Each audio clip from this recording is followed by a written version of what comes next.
Bruxelles Star, Afida Benyakoub. J'interroge Françoise Kepmans, bourgmestre de Molenbeek.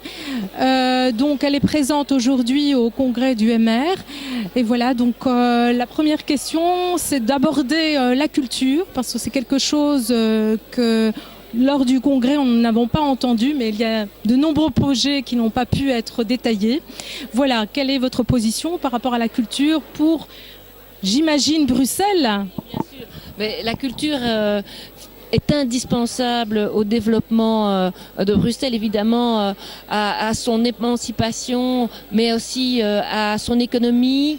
Et il faut que la culture soit accessible, qu'elle soit accessible à tous les citoyens. Et c'est pour ça qu'à Molenbeek-Saint-Jean, il y a Métropole Culture. C'est-à-dire que pendant un an, on va développer des manifestations dans tous les quartiers. On va faire en sorte que finalement chacun va se rencontrer autour de la danse, autour de la musique, autour des arts plastiques. Et on veut aussi que par ces manifestations, finalement une commune comme Molenbeek, qui n'a pas toujours une très chouette réputation, eh bien fasse que d'autres citoyens à l'extérieur de la commune, dans la région bruxelloise, mais aussi en Flandre et en Wallonie, viennent jusqu'à Molenbeek pour découvrir cette commune, une commune en difficulté, mais qu'il y a aussi beaucoup d'atouts. Et c'est la culture qui nous permet justement de montrer le meilleur de nous-mêmes. Je voulais savoir au niveau des lieux, quels sont les lieux que vous avez, parce que Molenbeek est riche en lieux, mais on n'en parle pas toujours. Alors, détaillez-les-moi. Alors, c'est une grande commune, hein.